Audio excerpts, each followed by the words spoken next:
Sérieusement, vous vous souvenez d'un moment de l'histoire où Chad a servi à quelque chose? Salut tout le monde, ici Gotaro. Cette vidéo va parler du véritable protagoniste de cette histoire, celui qui a sauvé Rukia, celui qui a vaincu Aizen. Je parle, bien sûr, vous l'aurez compris, de la légende. Même pour la blague, j'y arrive même pas. C'est triste. Bon, tu l'auras compris, on va parler de Yasutora Sado, que nos héros surnomment souvent Chad. Chad est un jeune lycéen d'origine mexicaine. Il est plutôt baraqué, il fait 1m97 et il ressemble plus à un vigile de boîte de nuit qu'à un lycéen de 15 ans, il faut bien l'admettre. Il a une tignasse assez conséquente qui lui cache les yeux et comme le personnage n'est pas très bavard, ça colle plutôt bien avec son caractère. Et vestimentairement parlant, il a plutôt un look classe. J'ai l'impression que Kubo s'éclate souvent niveau vêtements quand il dessine Chad. Bon, sauf dans l'arc Soul Society, hein. Son maillot était vraiment nul à... Bip. Tout ce qu'on connaît du passé de Chad, c'est qu'il est né au Japon, mais a vécu au Mexique avec son abuelo, son grand-père, Oscar Joaquin de la Rosa. Et je suis obligé de préciser que ce nom est absolument incroyable. C'est lui qui lui a inculqué ses valeurs telles que ne pas se servir de ses poings pour son usage personnel mais uniquement pour protéger ceux qu'il aime. Chad est un personnage calme, réservé et gentil. Malgré sa grande stature et sa force physique impressionnante, il est plutôt doux et protecteur envers ses amis. Il agit souvent comme un grand frère pour Ichigo et les autres membres du groupe. Chad possède des pouvoirs de Fullbringer. Mais ça, on le découvrira très tard dans la série. On aura quelques indices avant que son pouvoir sont liés au pouvoir des holos dans l'arc à Rancard, mais sans plus. Il n'a pas de technique spéciale. Son style de combat repose entièrement sur la force brute. Ses deux bras se transforment lorsqu'il se bat. Le bras droit devient un bouclier, ce qui symbolise bien son credo, qu'il appelle Brazo derecha del gigante, le bras droit du géant, et Brazo izquierda del diablo, le bras gauche du diable. Ah, franchement, ils sont incroyables les noms de ces bras. On peut pas lui retirer ça. Quand Chad rencontrera Ichigo, ils concluront un pacte qui lui permettra de se défendre lorsqu'il se fait attaquer par des gangs. Comme il refuse de se battre pour se défendre à cause de sa force monstrueuse et pour la promesse qu'il a faite à son abuelo, il se battra à côté d'Ichigo afin de lui venir en aide. Et ce sera avec cette mentalité qu'il rejoindra Ichigo dans toutes ses quêtes. Le truc qui fait qu'on apprécie Chad aussi, c'est le fait qu'il soit l'un des rares personnages de shonen d'origine mexicaine. Et à l'époque, il y avait quasiment que dans Bleach que tu pouvais trouver autant de personnages de manga non japonais mis en avant, en dehors de JoJo Bizarre Adventure.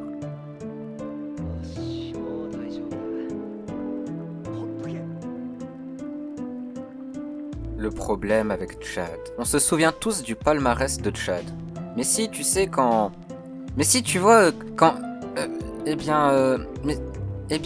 tu sais, si, il y avait ça... Non, non, ça compte pas. Pas vraiment, parce qu'il a été vaincu tout de suite après. Oh, il y avait les deux autres gars, là... Ah non, ça non plus, ça comptait pas vraiment, parce qu'il a été vaincu tout de suite après aussi. Bon, j'abuse. Il y a un combat qui est mémorable chez Chad de la série, et c'est bien sûr celui contre le Privaron Espada Gantamben Mosqueda, bien sûr. C'est là qu'il développe ses vrais pouvoirs, et les dessins sont absolument incroyables aussi. Tous les fans de Bleach ont ce moment précis en tête quand ils pensent au meilleur moment de Chad. Et c'est d'ailleurs pour cette raison précise que je pense que Chad est un immense gâchis. Réfléchissez-y, si il a suffi qu'un seul moment de gloire de Chad reste gravé dans votre mémoire à tout jamais. Imaginez un peu si ce personnage avait été mis plus en avant. C'est pour ça que je pense que c'est un gâchis, dans le sens où il aurait pu briller tellement plus que ça au cours de la série, mais malheureusement pour lui, les Shinigami, notamment les capitaines, ont pris beaucoup d'importance dans la série. Après, on peut pas non plus cracher sur Kubo. On adore les capitaines dans Bleach, et on est bien content qu'ils aient été mis en avant. Mais c'est tellement dommage pour Chad. Mon avis personnel, c'est que Kubo aime sincèrement le personnage de Chad et qu'il avait sincèrement envie de le mettre en avant. Sinon, il aurait pas lancé autant de pistes avec ce personnage. Pistes qui n'ont rien donné d'ailleurs. Il s'est heurté à un problème. Il a créé un univers tellement riche avec tellement de personnages à mettre en avant que Chad s'est retrouvé noyé dans la masse. Pourtant, au début, ça allait encore, il tenait tête au holo, et même à la Soul Society, il se débarrassait de pas mal de Shinigami assez facilement. Il y a même des plans où Kubo le représentait comme une menace. Je pense même qu'il devait être pas loin du niveau vice-capitaine, ce n'est pas rien quand même. Par contre, dès qu'il affronte Kyoraku, c'est finito Chad. Il enchaîne les défaites.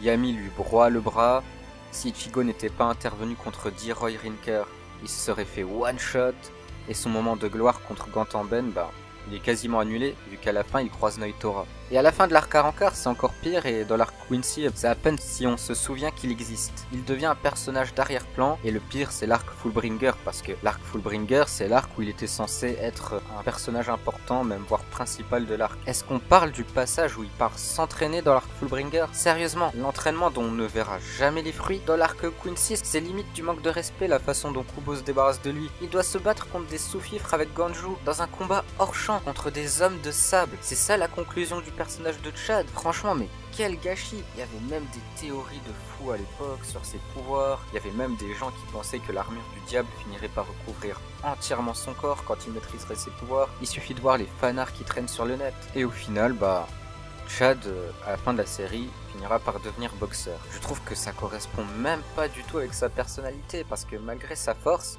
Chad, c'est quelqu'un d'intelligent et qui pense toujours à son prochain. Je l'aurais bien vu médecin, moi, plutôt. Surtout qu'au début de la série, on sous-entend que c'est un intello. Mais bon, je ne suis pas dans la tête de Kubo après. Il semblerait que ce soit la vision qu'il ait de Chad.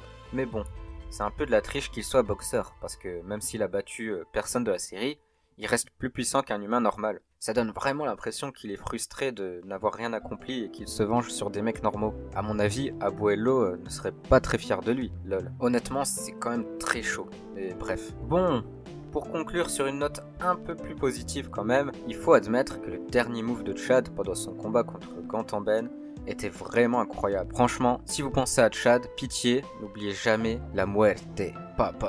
Quelle classe. Bon, c'était la petite vidéo sur Chad. Moi, je te donne rendez-vous à la prochaine vidéo et salut!